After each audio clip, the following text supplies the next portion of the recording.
kita saksikan penendang pertama kita. Ya, penendang pertama dari BCH ya, kita saksikan, yaitu Harry Payor. Ya, mampukah ditendang dengan baik? Kita fokus ya, panitia yang libat dengan bola. Oke. Kita saksikan penendang pertama yaitu Harry Payor lakukan tendangan penalti. Begitu luar biasa tendangan dari Harry Payor. Pemain berkostum 17 ya. Saya pada betul ya benar. Kita saksikan penendang yaitu Arda nampaknya. Pemain berkostum 15 ya, Arda bersiap kembali untuk melakukan tendangan penalti. Mampukah ditendang dengan baik? Kita saksikan. Iya, luar biasa tendangan dibuang dari Harry Payor tadi, tidak mampu diantisipasi oleh Kausar. Kita saksikan kembali penendang dari Amfibi, ada Arda di sana. Kembali Arda. Mani. Duduk ya, panitia tolong duduk ya. Langsung lakukan tendangan. Iya. Luar biasa. Lupa mana? Kana jupe. Gagal gol. Kali ini Arda. Waktu itu. Ya, kita saksikan kembali. Anak Uhiman. Ada pemain berkostum 5 di sana mencoba melakukan tendangan penalti.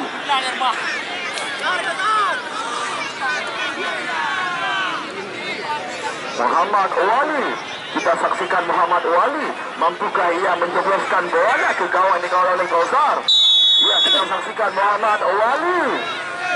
Ya, itu 15 saja Muhammad Wali.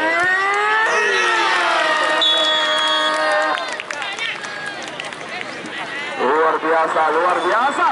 Pertandingan begitu dramatis hari ini. Diakhiri dengan drama adu penalti. Kita saksikan sudah 3 penendang.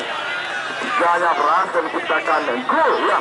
Kembali Depay, nampaknya Depay sudah bersiap-siap, disiapkan Depay untuk melakukan tendangan penalti bagi Amfibi Jurung Arda. Ya, kita saksikan Depay.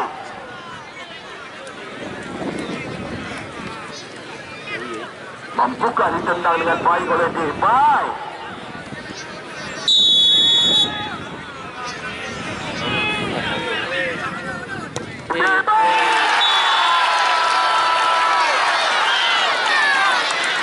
Diamankan oleh Muhammad Reza.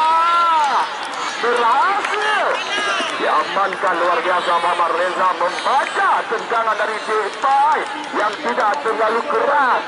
Ya, kali ini keunggulan bagi anak BCH. Jika ini bisa diciptakan gol oleh Reza Fahmi, pemain yang berkostum 7.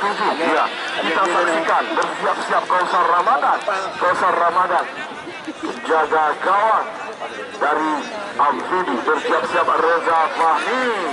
Ada Reza Fahmi di sana. Ya. Kita saksikan Reza Fahmi. Reza Fahmi. Ia tidak berselebrasi dengan santai. Inilah kualitas dari Reza Fahmi, mantan pemain Batam United dan juga putra asli Video Jaya Pasir Raja. Reza Fahmi menjadi man of the match hari ini. Ya, sudah bersiap inilah Ardi. Nampaknya Ardi disiapkan untuk melakukan tendangan penalti. Saudara kembarnya Arda, ini Ardi.